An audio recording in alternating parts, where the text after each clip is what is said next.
বহুত ভাল রায়, বহুত ভাল সবরে এই নির্বাচনটো লৈ ফালে উল্লাস হৈ আছে। আর বিশেষ করে প্রার্থী হিসাবে মই যি ধরনের সকলের পৰা মানে এটা আদৰ পাইছো, মোৰ জীবনটোত সেইটো এটা নতুন এক্সপিৰিয়েন্স।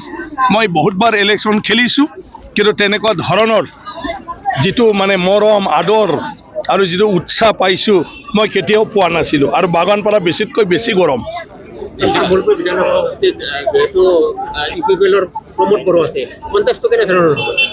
নাই কণ্টেষ্টত BTC ইলেকশনৰ ৰিজাল্ট যদি চাই তো কণ্টেষ্টে নাই। এতিয়া নতুন কি মেজিক কৰিব এইটোতো চাব লাগিব। আপোনালোকে ৰিপৰ্টাৰহে ক'ব পাৰিব যে কেনেকুৱা ধৰণৰ মানে তেওঁলোকে পলিচি ল'ব। তাৰমানে চাওক, চিম্পল অংক, নিৰ্বাচন সংখ্যাৰ খেল।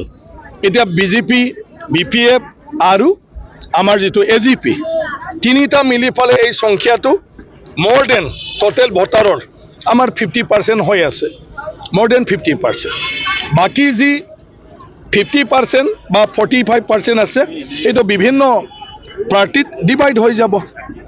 গতিকে সব যদি ডিভাইড হৈ যায় তেতিয়া এনে তাৰমানে আমাৰ NDA পাৰ্টি জিকি যায়। আৰু বিগত নিৰ্বাচনটোত সাপোজ আপোনালোকে জানে ইয়াৰ ৰেখা ৰাণী বাইদেউ BJP অকলে খেলিছিলে আৰু জয়যুক্ত হ'ল।